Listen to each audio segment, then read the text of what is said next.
Good morning, COG City of Makati. Our Jesus Christ is risen and alive forevermore. He is alive in you, in me, in all of us. So come on, join us to celebrate the love and life of Jesus. Hallelujah!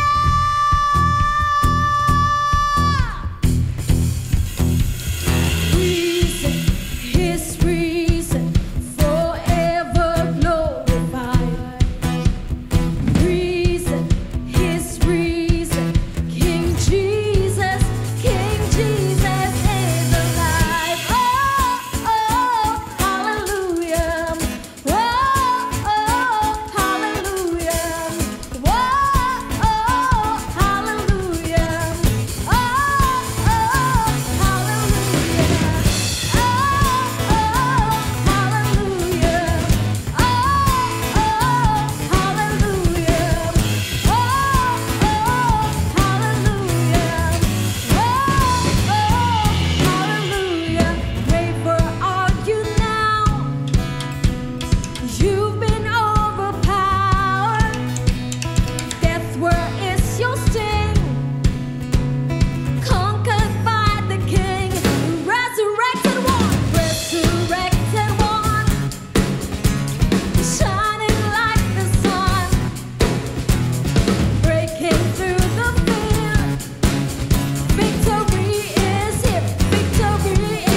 You're the joy no one can take away. You're the peace inside I can't explain. You're the strength I need. You will always be. You're the joy no one can take away. You're the joy no one can take away. You're the peace inside I can't explain. You're the strength I need. You will always be my strength. Whoa.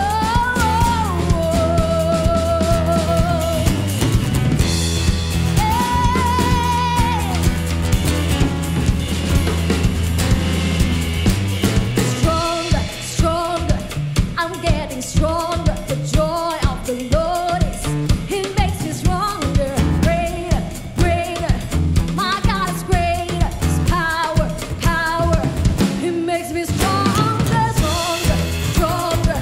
I'm getting stronger. The joy of the Lord is, He makes me stronger. Greater, greater, my God is greater. His power, power, makes me stronger.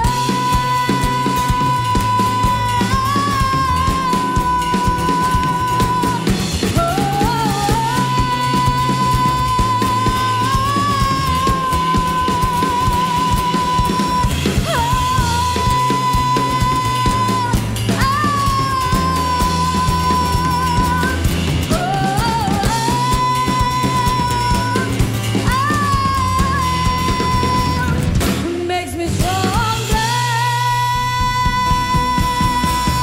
You're the joy no one can take away. You're the joy no one can take away. You're the peace inside I can't explain. You're the strength I need. You will always be.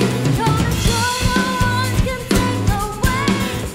You're the joy no one can take away. You're the peace inside I can't explain. You're the strength I need. You will always be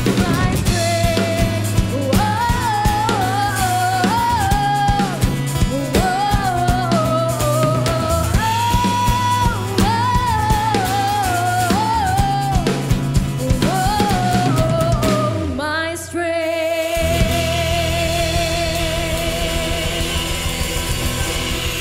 My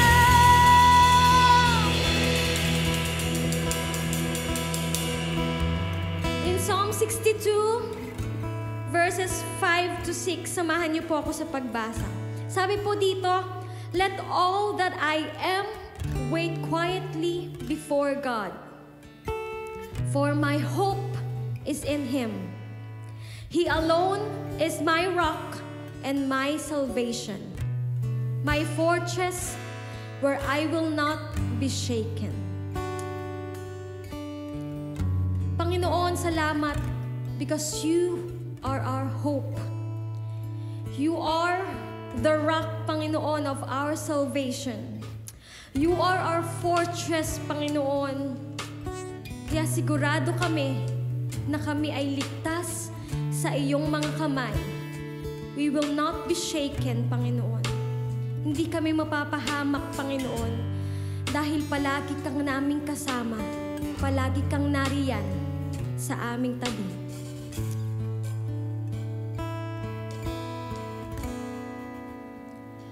You are righteous. You love justice.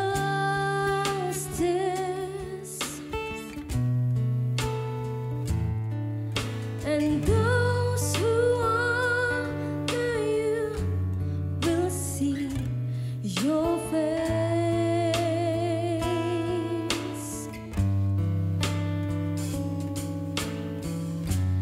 I will arise and live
under your wings and cover me within your mighty hands. When the oceans rise and thunders roar, I will soar with you above the storm. Father, you are king over the flood. I will be still, know you are God.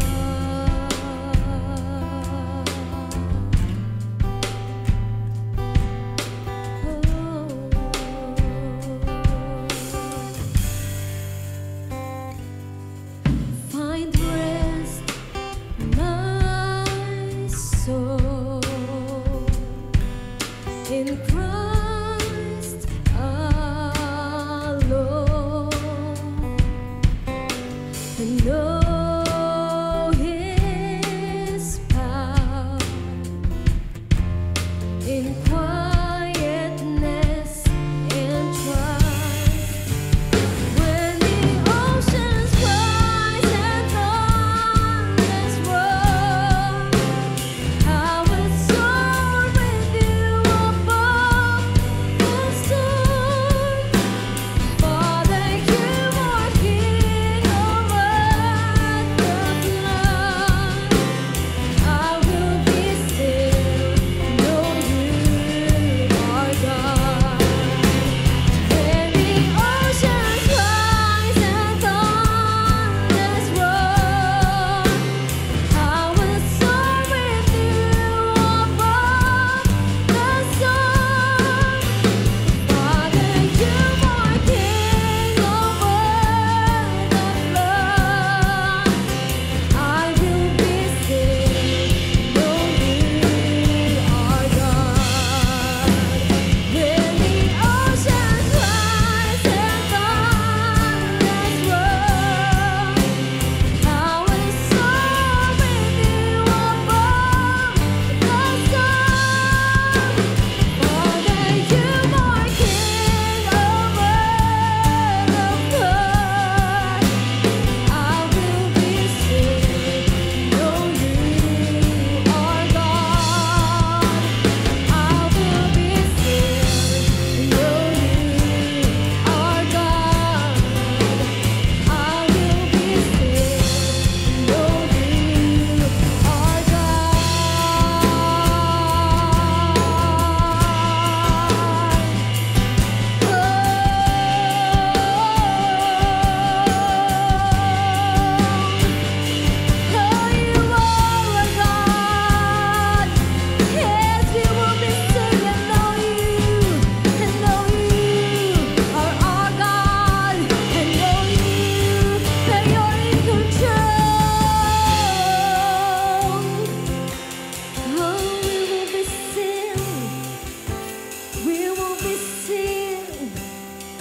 Trust you, our God. We trust you, our God. Our God, our God, our King. Oh Jesus, oh Jesus, oh Jesus. Oh, thank you, Lord. Thank you, Jesus. Thank you, Lord, sa assurance that you are always with us. At kailangan lang namin magtiwala sa iyo. Magtiwala sa pagmamahal mo, sa kapangyarihan mo, sa pagkilos mo. Na ang lahat, Panginoon, ay magiging maayos. Ang lahat ay magiging maayos, Panginoon, according to your will, according to your time, Panginoon. Help us to trust in you. Help us, Panginoon, to be still, Panginoon. sa iyong salita, Panginoon, sa bawat araw, Panginoon. Lord, dalangin namin na sa pakikinig namin ng iyong salita, ma-refresh ang aming mga puso, ang aming mga kaluluwa, Panginoon. Ma-refresh, Panginoon, ang aming mga pagod na isip at pagod na katawan, Panginoon. Maramdaman namin ang iyong pagyakap at ang iyong pangungusap sa pakikinig namin ng iyong salita. Anoint us, Panginoon, sa bawat tahanan namin, makasama ka namin. Marami pong salamat sa pangalan ni Jesus. Amen. Amen.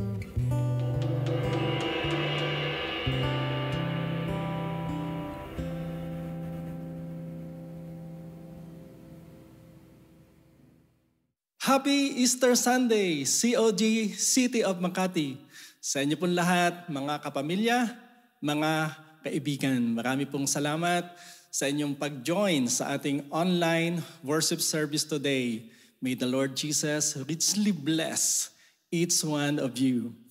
Ngayon pong Easter Sunday, kumusta ka? Kumusta ang iyong kalagayan? Ikaw ba ay masaya? Ikaw ba ay malungkot? Ikaw ba ay natatakot? Ikaw ba ay payapa? Nagagalak ang iyong puso? Dahil po sa matinding pagkalat, paghawa at mahigit ng 1 taon ng pamiminsala ng COVID-19, ano ang gusto mo o ano yung para sa iyo greatest news about COVID-19? Gusto mong mapakinggan o gusto mong mabalitaan na posible na tayo po ay COVID-free na tayo po ay malaya na, may vaccine man o wala, may ivermectin, I'm not sure kung gano'n, iba naghahanap po niyan, meron man o wala ng mga bagay na yan, gusto po natin COVID-free na tayo. And kung ikaw naman ay may sakit, may karamdaman, ano ang gusto mong malaman o mabalitaan? Of course, that you are healed. Kung ikaw ay naghahanap ng trabaho, nag-a-apply, and then ano ang gusto mong mabalitaan? Tanggap ka na. Ano? Kung ikaw ay nag-take ng exam, physical or written exam, ano ang gusto mong malaman, mabalitaan? Pasado ka, di ba? Marami tayong gustong mapakinggan na good news. And this week, ang buong mundo po ay ipinagdiwang ang Holy Week, ang sakripisyo at kamatayan ng ating Panginoong Jesus. Pero alam niyo po ba ang greatest news tungkol sa pagkamatay ng ating Panginoong Jesus? Ano ang greatest news? Hindi siya nanatiling patay. Siya ay muling nabuhay. He is alive. He has risen from the dead. Hallelujah. Ito pong mga kaibigan, mga kapamilya, mga kapatid sa Panginoon.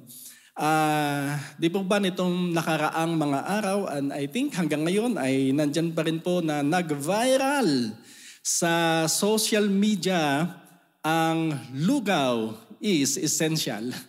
Familiar po ba kayo doon? Na meron pong isang rider ng Grab na hindi po siya, o pinahinarang po siya dahil doon sa kanya pag-deliver ng lugaw. At dahil ang humarang po ay simita ay ang barangay tanod, at ang sabi po, ang lugaw daw ay non-essential.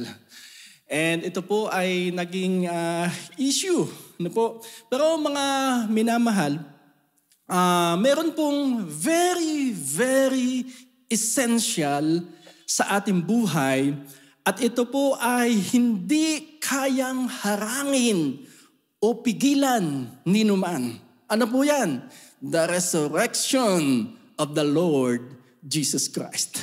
Kung si Jesus ay hindi po na muling nabuhay, walang kabuluhan ang kanyang buhay na inialay sa krus. But praise and glory to God, Jesus rose from the dead.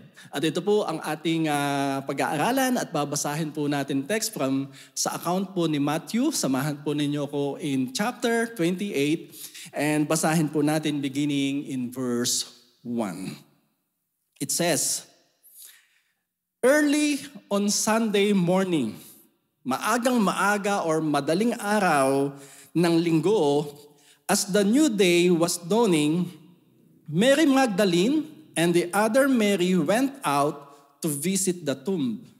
Suddenly there was a great earthquake, for an angel of the Lord came down from heaven, rolled aside the stone, and sat on it.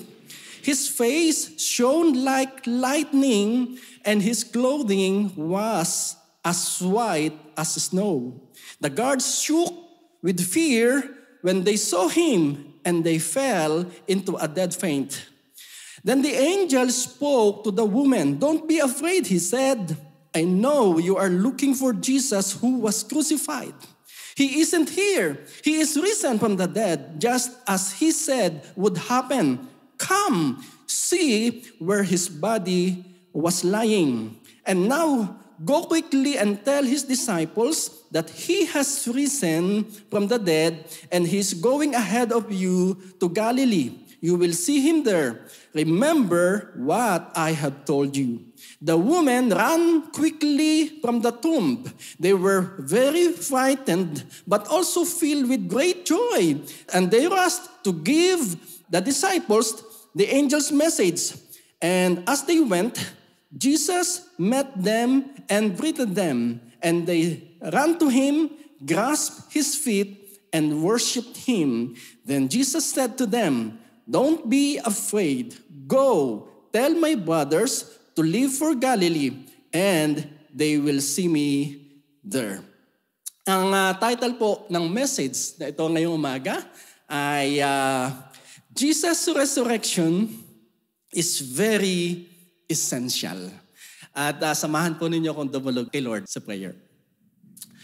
Father God, maraming salamat po sa araw na ito, Lord, na nagse-celebrate ang buong mundo ng Easter Sunday. Ang muling pagkabuhay ng Panginoong Jesus. And Lord, yearly sineselebrate naman po ito, but hayaan mo, Lord, ngayong umaga, may bago kaming ma-receive from you, Lord God, bago sariwa na mensahe mo sa amin, at tulungan mo po kami, Panginoon, na ma-receive namin yung nais mong ituro sa amin ngayong umaga, Panginoon. Open our minds and our hearts, Lord, for your word. And pagpalain mo po, Lord, ang bawat anak mo na nakikinig ngayon, Lord God, at ang pangalan mo ay mataas at maluwalhati. Muli, Lord, marami pong salamat. Holy Spirit, take control sa time po na ito ng preaching and hearing of your word. In Jesus' name we pray. Amen and amen. What do you think is the greatest Sunday in Christian history? The Sunday when Jesus Christ resurrected from the dead. At dito rin po nagsimula ang araw, sa araw na ito, ng linggo, na ang pananambahan po ng mga Kristiyano nga ay instead na Saturday ay naging Sunday. Simula po nang si Jesus ay muling mabuhay nung araw ng linggo. So simula po noon, ang early church, Sunday na po ang kanila talagang pananambahan.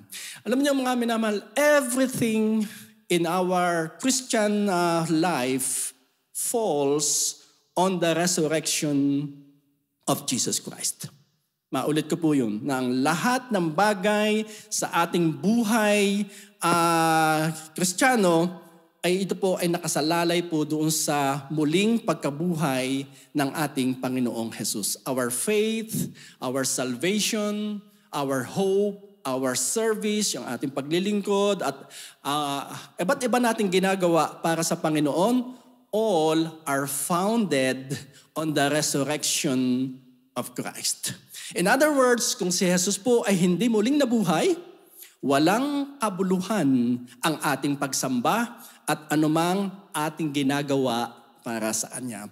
But because Jesus is risen from the dead, it brings power and abundant blessings to us. And so bakit ba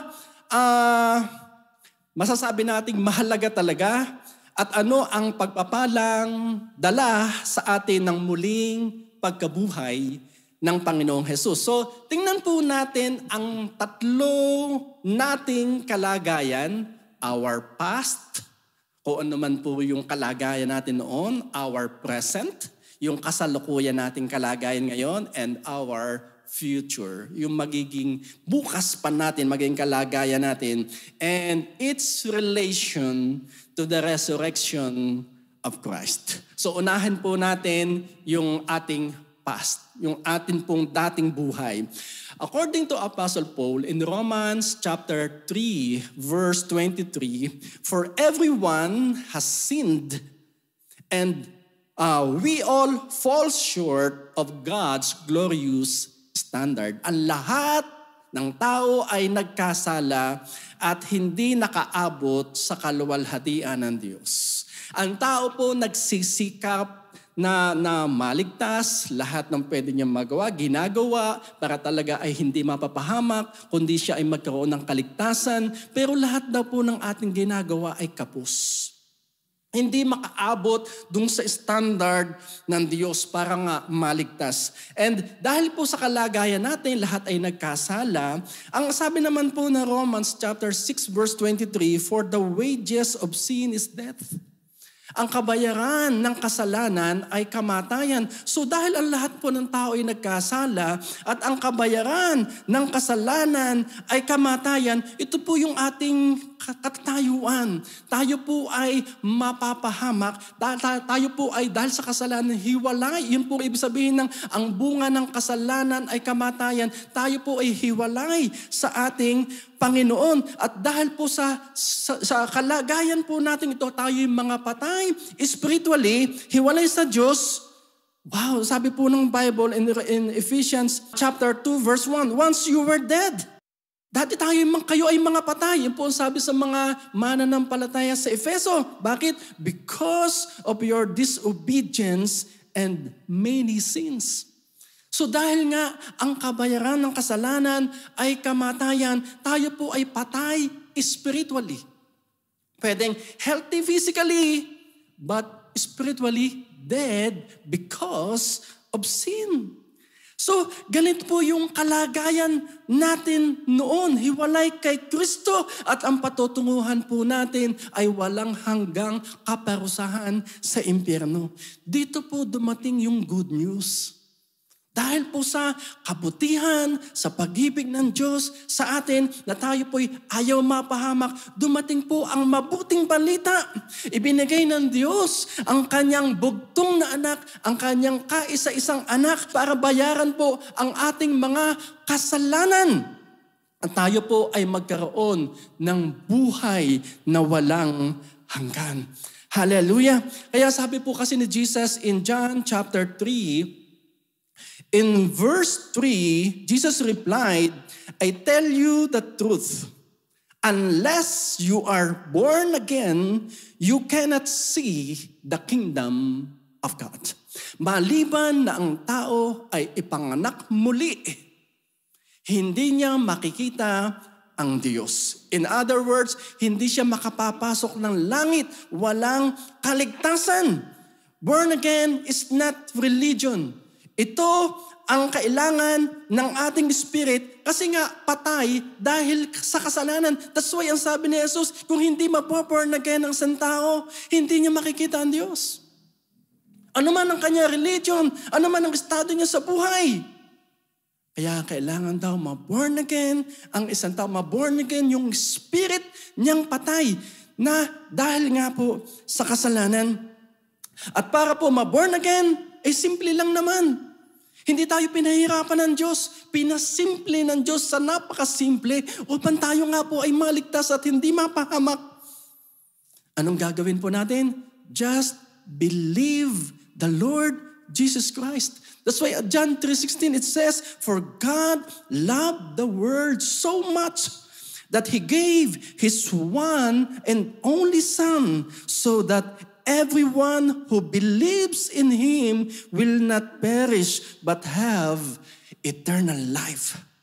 Bakit ganon? Bakit lang ganon po kasimple? Bakit kailangan mo lang sumampalataya? Dahil nga binayaran na ni Jesus ang lahat ng ating mga kasalanan at hinihingi ng kautusan. Ang kailangan na lang natin ay gawin po ay sumampalataya sa Kanya. Sa Kanya na nagbayad, sa Kanya na tumubos sa ating mga kasalanan. At para po tayo ay sumampalataya, binigay po ng Diyos ang Kanyang salita sa atin. Bakit po? Sabi nga, everything that we need, God provides. Ano man po ang ating kailangan, ipinagkakaloob po ng Diyos. So, kailangan po natin ay kaligtasan. At para tayo maligtas, kailangan po natin ng pananampalataya. At para tayo magkaroon ng pananampalataya, kailangan po natin ng mabuting balita. Kailangan po natin ng salita ng Diyos. That's why ibinibigay po sa atin ang Word of God. Upang pag ating tinanggap, tayo po ay magkaroon ng pananampalataya at magkaroon po ng kaligtasan. 1 Peter chapter 1 verse 23, ito po ang sabi ni Apostle Peter, "For you have been born again, but not to a life that will quickly end. Your new life will last forever because it comes from the eternal living Word of God." Hallelujah. Tayo na po yung na-born again. Sa una, dahil po sa salita ng Diyos. Yung salita ng Diyos na ating tinanggap, na ating pinaniwalaan o sinampalatayanan. Hallelujah. At ito po ay nagkaroon tayo ng pananampalataya kay Kristo. Hallelujah. At tayo nga po ay na-born again. Yung spirit nating patay ay binigyan ng Diyos ng buhay. Nung ating tinanggap po si Jesus, tinanggap po natin ang kanyang spirit, binigyan ng buhay yung ating spirit na patay. Ito po yung ating kalagayan po ngayon. Na tayo po ay mayroon ng magandang kaugnayan sa ating Panginoon dahil po tayo ay sumampalataya sa Kanya. Kanina, yung ating past, tayo ay dating mga patay, ang ating spirit hiwalay sa Diyos. Pero nang tayo po ay nakapakinig ng Word of God o nakapagbasa ng Word of God, tayo po ay nanampalataya kay Kristo. Hallelujah. Na born again daw po yung ating spirit. Hallelujah. Tayo po ngayon ay connected na sa ating Panginoon. Praise God. So tingnan, ito po, punta po tayo sa pangalawa, our present. In Ephesians chapter 2, verses 4 to 6, ito po ang sabi ni Apostle Paul.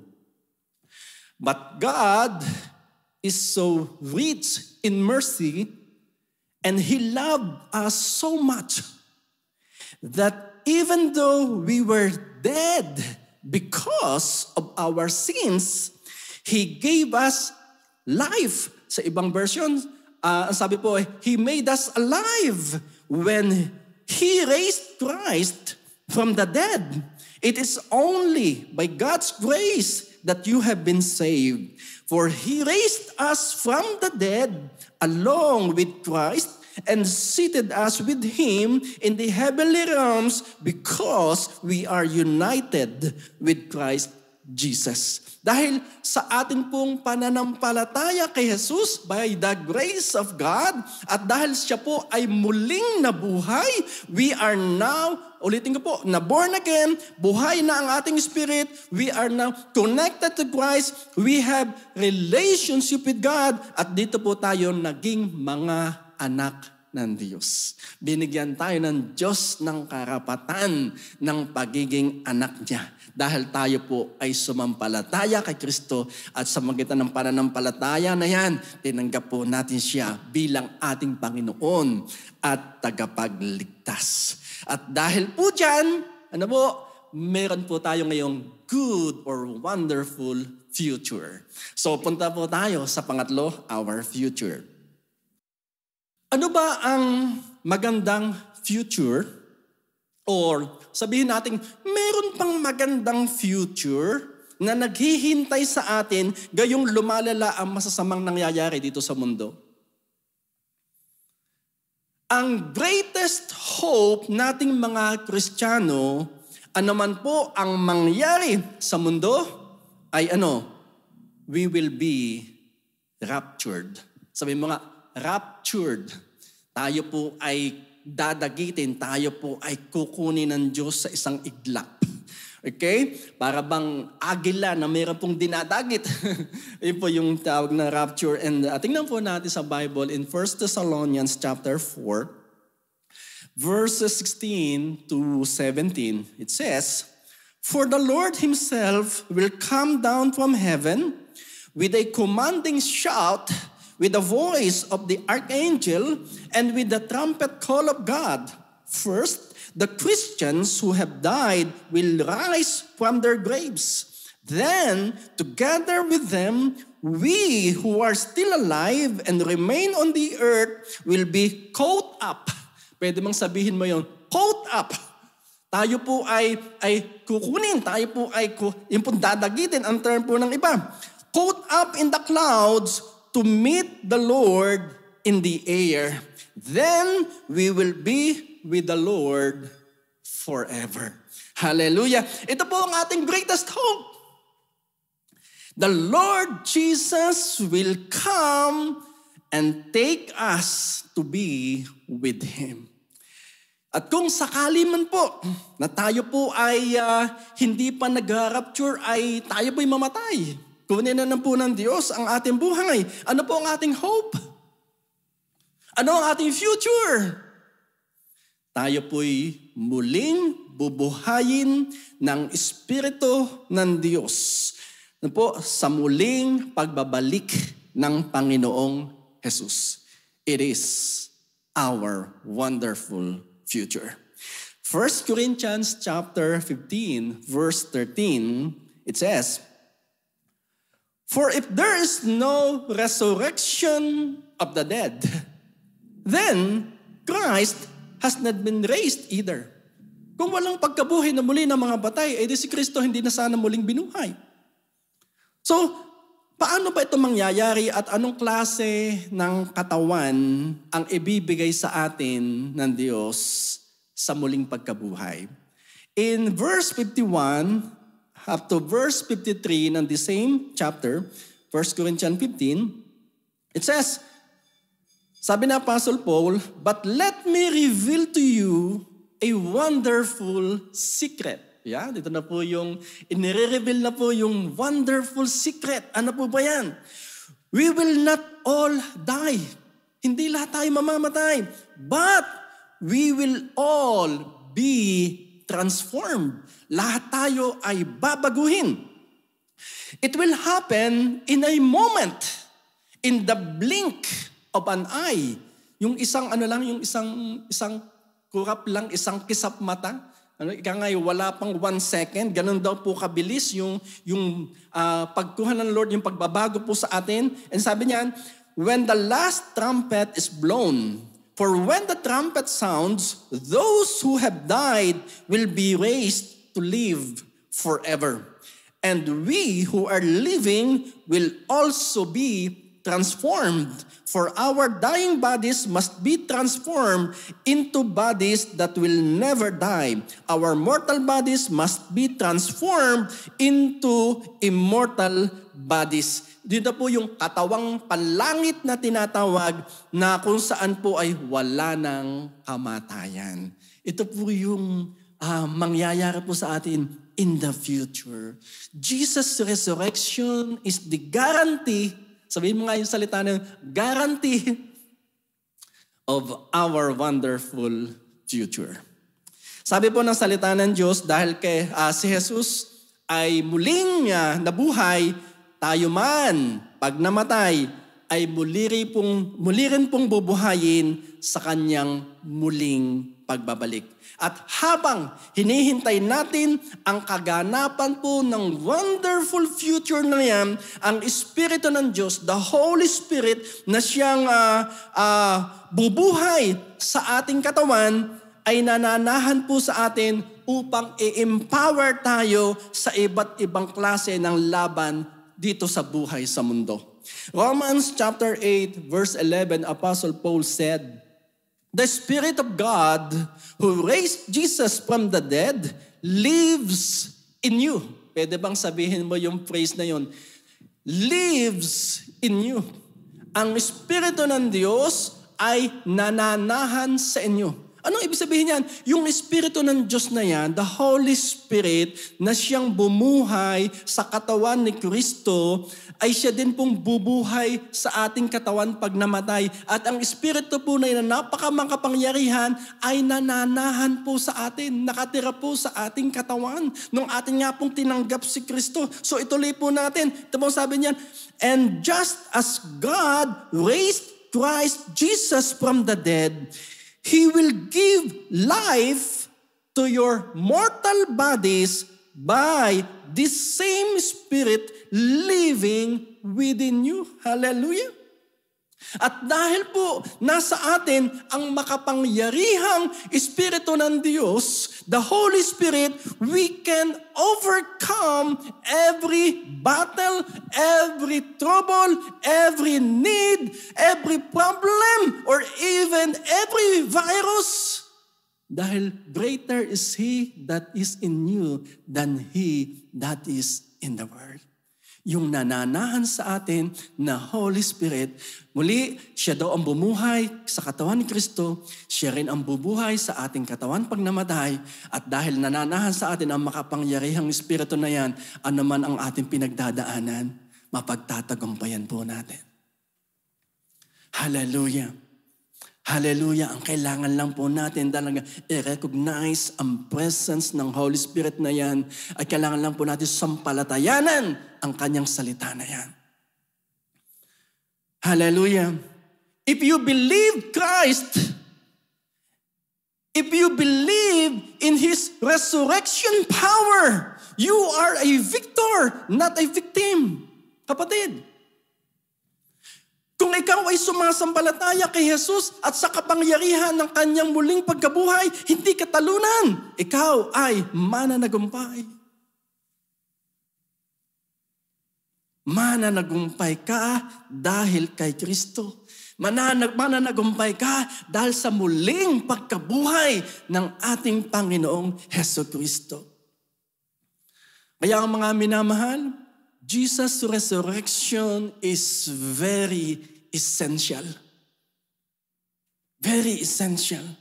Saan? For your past, for your present, and for your future. Hallelujah. Kung ikaw ngayon ay born again na, dahil sumampalataya ka sa Panginoong Jesus, ang mensaheng ito ay para sa iyo. Para saan? Para papurihan mo at paglingkuran ang Panginoong Jesus. Kung sakali man, kapatid, na ikaw ay nanonood ngayon, ay hindi pa born again, ang mensaheng ito ay para din sa iyo. Upang ikaw ay sumampalataya sa Panginoong Hesukristo. At magkaroon ka ng buhay na walang hanggan na yan at mapasayo rin ang mga pangako na ito ng ating Panginoon. Ngayon pong time na ito, kapatid, kung saan ka man naroon ngayon at gusto mong tanggapin si Kristo bilang Panginoon mo, nais mo talagang samampalataya sa Kanya, gusto mong ipagkatiwala ang buhay mo sa Kanya, ikaw man ay nasa bahay, ikaw man ay nasa trabaho, ikaw man ay nasa sasakyan, o saan ka mang dako naroon, nais kitang samahan sa isang pananalangin. Ito'y panalangin ng pagtitiwala sa ating Panginoon. At itong panalangin to, igagay lang kita, sundan mo lang at gawin mo itong personal na panalangin para sa Panginoong Jesus. Imbitahin mo siya, imbitahan mo na pumasok sa iyong puso at sampalatayanan mo siya sa iyong buhay. Sundan mo lang ang prayer nito, ipahayag ng iyong labi. Sabihin mo, Panginoong Jesus, nagpapasalamat ako sa iyong mga salita. Naniniwala ako, sumasampalataya ako, na ikaw ay Diyos na nagkatawang tao, na ikaw ay namatay doon sa krus, inilibing, Subalit nabuhay sa ikatlong araw. Sumasampalataya ako na ikaw lang ang Panginoon at aking tagapagligtas. Tinatanggap kita ngayon sa aking puso. Maghari ka sa akin. Patawarin mo po ako sa lahat kong mga kasalanan at tulungan mo pong maranasan ko ang mga pangakong mong ito sa aking buhay. Marami pong salamat, Panginoong Jesus. Amen. May God bless you, kapatid, kung sumunod ka sa isang simpleng panalangin na yan. At nais ko pong mag-offer naman ng prayer sa bawat isa. Father, tinataas ko po ang bawat isa na nanonood po ngayon, na kasama namin ngayon at sumasamba sa iyo, Panginoon, nakikinig sa iyong mga salita. Pagpalain mo po ang bawat isa sa kanila at tulungan mo po na yung resurrection power na yan ng Panginoon na napakahalaga sa amin ay talagang maranasan po namin yung spirit na nanahan sa amin na siya ding bubuhay sa aming katawan. Pag kami namatay, Panginoon namin Diyos, tulungan mo po kami na patuloy naming i-recognize ang kanyang presence. And Lord, mapagtagumpayan po namin ang bawat laban dito sa buhay. Karamdaman man yan, problema man yan, Lord, pangangailangan man yan, Panginoon, persecution man yan, Panginoon namin Diyos, dahil napagtagumpayan mo na maging ang kamatayan. At dalayan ko, Lord, sa bawat kapatid kong ito, Panginoon God, maging mga mananagumpay kay Kristo. Thank you, Father God. Ito po ang aming prayer in Jesus' name. Amen. Ngayon naman po ay dadako tayo sa banal na hapunan. Kung kayo po ay kapag-prepare na ng tinapay at ng kopa, so tayo po ay dadako po dyan ngayon. At minsan pa po tayo po ay manalangin. Itaas po natin ang mga elemento na ito ng banal na hapunan sa Panginoon. Ang piraso po ng tinapay na nagsisimbolo ng katawan ng ating Panginoon. Hayaan natin sa pagtanggap po natin ito ay tanggapin po natin ang mga pagpapalang nakapaloob po dyan. Ano yun? Kagalingan sa anumang uri ng sakit o karamdaman na ating naranasan. At ang kopa na nagsisimbolo ng dugo ng Panginoon, sa pagtanggap po natin ito, tanggapin po natin ang kanyang kapatawaran, ang paglilinis sa ating buhay. Tayo po ay manalangin minsan pa. Father God, maraming po salamat sa elemento po nito ng banal na hapunan. Pagpalain mo po ito at sa pagtanggap po namin, tanggapin nga po namin ang mga pagpapalang dala po nito para sa amin. Marami pong salamat. Ito po ang prayer in Jesus' name. Amen. Ito ang aral na tinanggap ko sa Panginoon at ibinibigay ko naman sa inyo. Ang Panginoong Jesus, nung gabing siya ipagkanulo ay dumampot ng tinapay, nagpasalamat at pinagpira-pira sa ito at sinabi, ito ang aking katawan na inihahandog para sa inyo. Gawin ninyo ito bilang pag-alaala sa akin. Tanggapin po natin ang tinapay.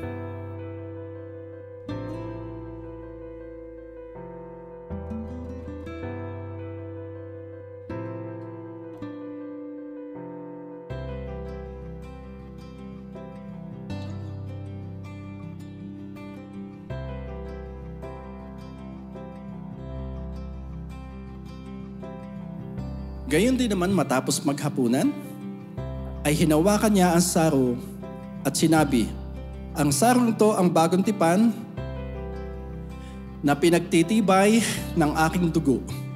Tuwing iinumin ninyo ito, gawin ninyo bilang pag-aalaala sa akin.